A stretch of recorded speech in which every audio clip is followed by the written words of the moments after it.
Beef rendang is this very hearty Sumatran-inspired dish. Malaysia represents all these multicultural ethnic groups, Malays, Chinese, Indians, and the rendang represents ingredients from all these different cultures coming together. Beef rendang means braised beef in coconut and lemongrass sauce. It's one of the most beloved dishes of Malaysia. In fact, it is our signature dish because you've got these gorgeous spices and aromatics coming together. And folks, that's exactly what Malaysian food is all about. It's all these flavors of spices coming together. Lemongrass and kaffir lime leaves, ginger, garlic and chilies going in with these beautiful spices. Cinnamon and star anise, beautiful 8-pointed stars. Now look at that, gorgeous. Beautiful powders, earthy coriander, chilies and turmeric. Those are the flavors that create this beautiful Malaysian dish. Let's start with our spice base. We have some galangal. This is a little lesser ginger and they bring the perfume aromas to our cuisine. Oh, I just love it, so beautiful. It smells like roses. You want to wash this galangal and then you're just going to chop them up. And what you do is you just push your knife right through this root. If your knife can't go in, what you do is you find a softer spot and then you just cut it at every single angle you possibly can find. I'm moving my knife around. I don't have a consistency of cuts, but that's okay because it's a very sturdy, very hard root. And then you have ginger. I'm looking for something that's very clean and beautiful. You're just going to chop them roughly because all these are going to be blended. Just about 4 to 5 shallots there and a little bit of garlic. I have some lemongrass right here that I'm going to show you how we are going to get this lemongrass into small little pieces. First, when you buy a lemongrass, it's going to look like this. You want to make sure that you take them back home. You want to wash this lemongrass. And so it's just this beautiful woody stem. And then you cut about 4 inches from the top and cut another 1 inch from the bottom. You want to peel this lemongrass. The reason you want to peel because you've got some outer stems that are really tough.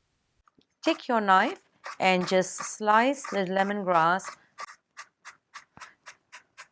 all to the end. That's it. And then to add a little bit of heat, I've got this beautiful bird's eye chili. All I do is I just pluck off the tip like that and just add 1 or 2, or if you like it super hot, you could use 5 or 10.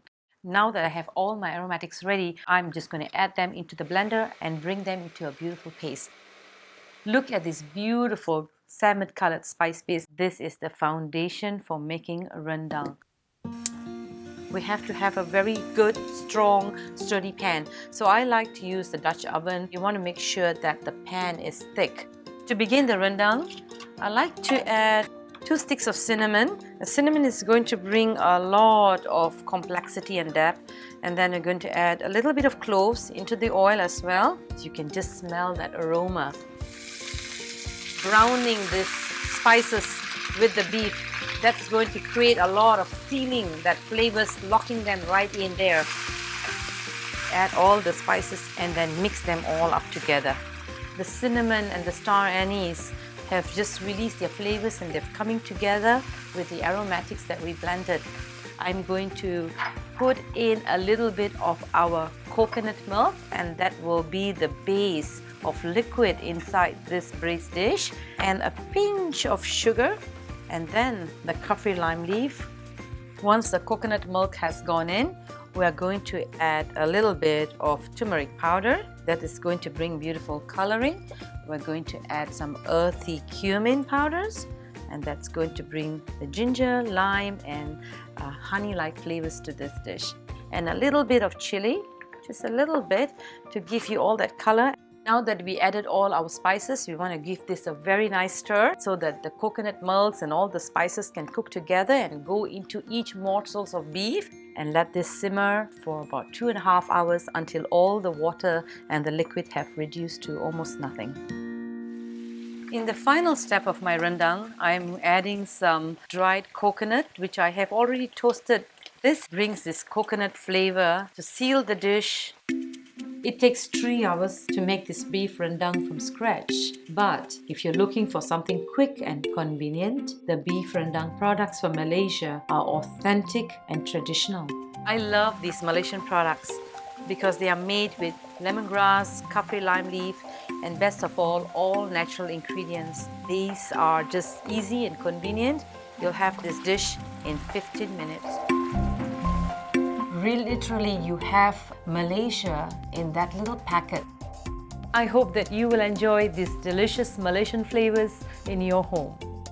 For recipes and more information about these and other delicious Malaysian products, please visit us at malaysiakitchen.us.